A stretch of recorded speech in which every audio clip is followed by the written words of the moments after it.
Hello, welcome to ken studies. देखो, regarding CAPF AC 2019 result, ये this is the height of जो भी है इरिस्पॉन्सिबिलिटी कह सकते हो या एटलीस्ट व्हाटसोएवर नेम दो। मैं समझ सकता हूँ कि जो लोग कैंडिडेट जो भी हैं जो इंतजार कर रहे हैं रिजल्ट का, उनके लिए हर डे हर मोमेंट्स पे क्या हो रहा है। कल होल डे मैसेज आता रहा कि सर चेक कर रहे हैं, चेक कर रहे हैं। अब कोई कैंडिडेट बोल रहा अब सर कब आएगा। लास्ट लास्ट तक 6 बज रहा है, उस समय कैंडिडेट मैसेज कर रहे हैं बहुत सारी चीज़ें। तो आखिर ऑब्वियसली बात है कि ये एटलीस्ट इन्हें बताना चाहिए। आज फ्राइडे है, तो इस वीक का आज लास्ट डे है। जजमेंट आपका पिछले वीक में आ चुका है। एटलीस्ट इन्हें बताना चाहिए था कि हम क्या कर रहे हैं, क्या नहीं कर रहे हैं। देखो, रेगुलर कैंडिडेट बात करते रहे, तो जब वो आपका फ्राइडे को बात किए थे, लास्ट फ्राइडे को, यानी आज फिर फ्राइडे हो गया। तो थर्सडे, फ्राइडे, तो जब फ्राइडे को उन्होंने बात किया था तो बोला कि हमारे पास कॉपी जजमेंट का कॉपी नहीं आया है। अब देखो, ये सारी चीजें जो है, ये जजमेंट कुछ कैंडिडेट्स का था कि वो जजमेंट का कॉपी हमारे पास नहीं है। तो मैं ये जजमेंट का जो कॉपी है ये मैं दिखा रहा हूँ, उसके बाद यूपीएससी एक्शन नहीं ले रही है। ये पैथेटिक सिचुएशन है, ये फ्रस्ट्रेटिंग सिचुएशन है। तो देखो, इसका कॉपी जो है ऑब्वियसली ये मैं एक कैंडिडेट ने मुझे भेजा, तो मैं आपको केन स्टडीज का जो आपका ग्रुप है टेलीग्राम में, मैं उसमें इस कॉपी को फॉरवर्ड कर दूंगा। जिनको भी जरूरत होगा आप देखोगे। देखो, इसका जो ऑर्डर है ये 28 जनवरी आपका 2021 का। तो ये ऑर्डर देखो, यही यूपीएससी परमिशन ही मांगती है कि हमें रिजल्ट देना है और उसके बाद खुद नहीं दे रही है। ये सबसे प्रॉब्लम है। एटलीस्ट इनको बताना चाहिए। आई होप कि आज वो दे दें। देखो ये क्या है, the petitions have been heard by way of video conferencing. Learned counsel for the respondent Ministry of Home Affairs prays for and is permitted to file a counter affidavit within 4 weeks. Rejoinder affidavit, if any, be filed before the next date of hearing. अब ये करा, it is pertinent to mention that the petitioners who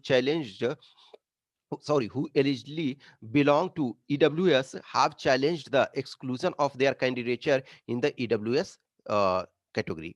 Mr. Naresh Kaushik, learned counsel for UPSC, states that UPSC has now prepared the final result, and as the dispute permits to economically weaker section category, the results of the other category candidates be allowed to be declared. यानी देखो, ये UPSC खुद ही, ये इनके जो advocate हैं, इनके जो काउंसिल हैं, ये खुद ही परमिशन मांगते हैं कि the result of the other category candidates be allowed to be declared.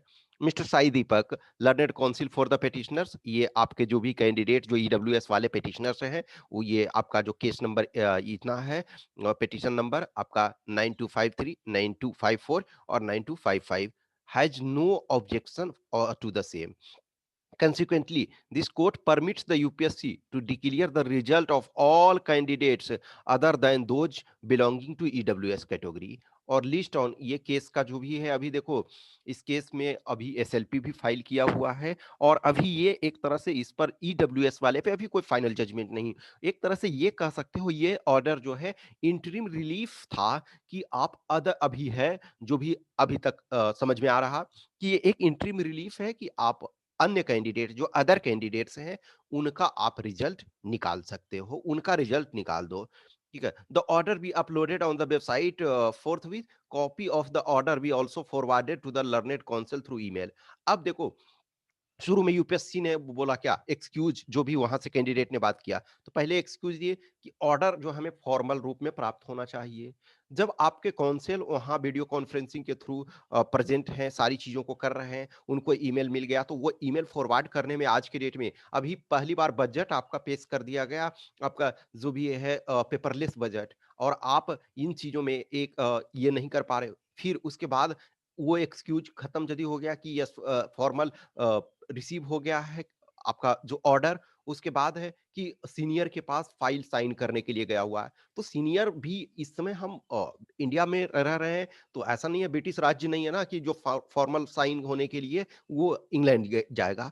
आप यूपीएससी ऑर्गेनाइजेशन सेम ही जगह है, आप दिल्ली में ही हो, हाई कोर्ट भी दिल्ली में था, ऑर्डर आपका पहुँचना चाहिए था या जो भी कुछ चीज़ें हैं। अब वो एक्सक्यूज़, उसके बाद उन्होंने बोला था कल जो 4th ऑफ फ़ेब था, तो बोला था कि 4th फ़ेब तक रिज़ल्ट दे देंगे। फाइनल रात-रात तक लोग जो भी कैंडिडेट वेट करते रहे। This is the situation but I hope कि आज जो भी दे दें कम से कम, आज जो है इस वीक का लास्ट है। अब आज नहीं देते हैं तो फिर आप कह नहीं सकते हो कि फिर इसका क्या करेंगे कि पता नहीं जो भी या एक साथ यदि आज नहीं देते हैं तो फिर बहुत मुश्किल है, ठीक है? लेकिन आशा मैं यही कर रहा हूँ कि आज दे दें। ये जजमेंट जो भी था, ये जजमेंट मैं आपको दिखा रहा हूँ इस वज़ह से एक कैंडिडेट ने मुझे भेजा था और ये कुछ कैंडिडेट ऑलरेडी पूछे थे कि वो जजमेंट कहाँ है? तो ये जजमेंट का कॉपी ये है कि देखो यूपीएससी ऑलरेडी यहाँ इनके काउंसिल पूछते हैं कि Mr. Naresh Kaushik, learned counsel for UPSC, states that UPSC has now prepared the final results and the dispute permits to EWS section category. The results of the other category candidate be allowed to be declared. यानी कि ये खुद ही permission मांग रहे हैं। जब आप खुद परमिशन मांग रहे हो तो ये आपको बोलना ही नहीं चाहिए था। या तो आप बता देंगे कि जब फाइनल सारे केस डिस्प्यूट हो जाएँगे, डिस्प्यूट सॉल्व हो जाएँगे तभी हम रिजल्ट निकालेंगे। या तो ये भी बता दें यूपीएससी से कॉल करने पे देखो 2-3 दिन तक पहले तक जो भी बोल रहे थे कि यस आप वेट करो, 1-2 दिन वेट करो, फाइल साइन करने के लिए गया हुआ, फॉर्मल हमें रिसीविंग नहीं हुआ है, ये सारी चीज़ें। उसके बाद कल जब कैंडिडेट ने बोला, तो बोला कि अब कॉल मत करो और जो भी है वेबसाइट पे चेक करते रहो, मुझे पता नहीं है इन्फॉर्मेशन। एट लीस्ट इन्हें ये बताना चाहिए कि ठीक है, इस डेट को रिजल्ट निकलेगा या व्हाटसोएवर है at least a lot of time जब हम ये सोचते हैं कि एक इंडिपेंडेंट इंडिया में हम रह रहे हैं, हमारे पास राइट टू इंफॉर्मेशन है और ये सारी चीज़ें और उसके बाद आप उन कैंडिडेट्स को जो गैजेटेड ऑफिसर होने वाले हैं, उनको आप इंफॉर्मेशन सही प्रोवाइड नहीं करवा पा रहे हो, तो दिस इज़ एक तरह से ना कि फ्रस्ट्रेटिंग मोमेंट होता है। बट मैं यही जो भी बोलूँगा कि हैव पेशेंस और क्या कर सकते हो और आशा करो, प्रे करो कि आज रिजल्ट आ जाए। तो ये बस जजमेंट के बारे में थोड़ा-सा मुझे बताना था, तो ये चीज़ें बता रहा हूँ और इसका जो कॉपी है वो मैं केन स्टडीज़ के टेलीग्राम ग्रुप में सेंड कर दूँगा। Okay, thank you.